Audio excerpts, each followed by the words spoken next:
AP రాజకీయాల్లో రసవత్తర పరిణామాలు చోటు చేసుకుంటున్నాయి. టీడీపీ అధినేత చంద్రబాబు నాయుడు ఈసారి గెలుపు కోసం పవన్ కళ్యాణ్ సారథ్యంలోని జనసేనతో పొత్తు పెట్టుకుంటున్నారు.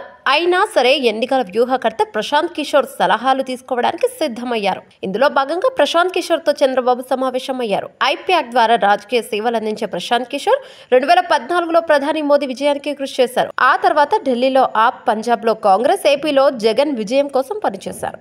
జగన్ గెలుపు తర్వాత ప్రశాంత్ కిషోర్ దూరంగా ఉన్న ఆయన టీం మాత్రం వైసీపీ కోసం పనిచేస్తోంది. ఐప్యాక్లో పీకే సహచరులుగా ఉన్న రాబిన్ శర్మ టీడీపీకి, ఋషిరాజ్ సింగ్ వైసీపీ కోసం పనిచేస్తున్నారు. వాస్తవానికి ప్రశాంత్ కిషోర్ పశ్చిమ బెంగాల్ ఎన్నికల తర్వాత ఇక తాను రాజకీయ వ్యూహకర్తగా పనిచేయనని ప్రకటించారు.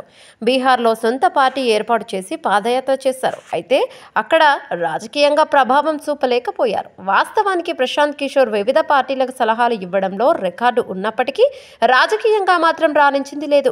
ఆయా పార్టీలకు ఉన్న ఆదరణ, స్థానిక రాజకీయ పరిస్థితులు, జన నేతల బలాలు కలిసి వచ్చి విజయం సాధించాయి. అదే సమయంలో పీకే వ్యూహకర్తగా ఉండటంతో ఆయనకి మీడియా విపరీతమైన హైప్ ఇచ్చింది. దీనితో తనని తాను ఎక్కువగా ఊహించుకుంటున్నాడు.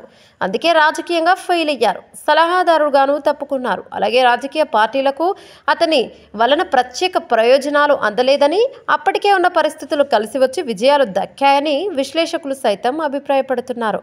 అలాంటి పీకేని టీడీపీ తీసుకోవడం జనసేన అధినేతని తక్కువ చేయడానికి అన్న టాక్ వినిపిస్తుంది. అలాగే ఇద్దరు పీకేల అండతో ఎన్నికలకి వెళ్లి జనసేనాని తక్కువ చేసే ప్రయత్నం జరుగుతున్నట్టు తెలుస్తుంది. ఇదే సమయంలో జనసేన పార్టీపైనే గురి పెడుతున్నారా అన్న సందేహాలు వ్యక్తమవుతున్నాయి. జనసేన పార్టీ 2019లో గాజు గ్లాసు గుర్తుపై పోటీ చేసింది. అయితే అప్పుడు ఆ పార్టీకి ఓటు శాతం చాలా తక్కువే పడింది. 6% లోపే జనసేన పార్టీకి ఓట్లు పోలయ్యాయి. ఎన్నికల సంఘం ప్రకారం 6% ఓట్లు ఒక పార్టీకి పోలైతే ఆ పార్టీకి కేటాయించిన సింబల్ను రిజర్వ్ చేస్తారు. ఇక ఎప్పటికీ ఆ సింబల్ ఆ పార్టీకే చెందినదిగా ఉంటుంది. కానీ జనసేనకి 6% ఓట్లు రాలేదు. దీనితో గాజు గ్లాసు జనసేనకు రిజర్వ్ కాలేదు. ఇప్పటికీ ఈ గాజు ఫ్రీ సింబల్ లిస్టులోనే ఉన్నది. ఈ నేపథ్యంలో జాతీయ జనసేన పార్టీ పవన్ కళ్యాణ్కు షాక్ ఇచ్చింది. ఫ్రీ సింబల్ లిస్టులో ఉన్న గాజు గ్లాసును తమకే కేటాయించాలని ఈసీకి విజ్ఞప్తి చేస్తుంది. జాతీయ జనసేన పార్టీకి ఈసీ బకెట్ గుర్తును కేటాయించింది. కానీ ఈ గుర్తును కాదని తమకు ఫ్రీ సింబల్ లిస్టులో ఉన్న గాజు గ్లాసు గుర్తును కేటాయించాలని కోరింది. అయితే ఆ పార్టీ కోరిక మేరకు గాజు గ్లాసును జాతీయ జనసేన పార్టీకి కేటాయించే విచక్షణ అధికారులు ఈసీకి ఉంటాయి. అదే జరిగితే జనసేనకి ఇబ్బందులు తప్పవు. జాతీయ జనసేన పార్టీ హైదరాబాద్ కేంద్రంగా పుట్టిన తిరుపతికి చెందిన నాగేశ్వరరావు అనే వ్యక్తి స్థాపించారు. అయితే ఈయన పార్టీ ప్రభావం శూన్యం.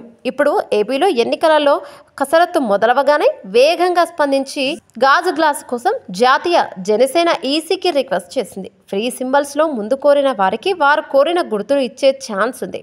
అలా జాతీయ సారథ్యంలో జనసేనకి గ్లాసు గుర్తు దక్కితే పవన్ సారథ్యంలోని జనసేనకి గట్టి దెబ్బ పడినట్టే. మరి దీనిపై పవన్ ఎలా ముందుకు వెళతారు? ప్రశాంత్ కిషోర్ని తీసుకురావడంలో టీడీపీ వ్యూహం అనేది ఏంటి అనేది తెలియాల్సి ఉంది.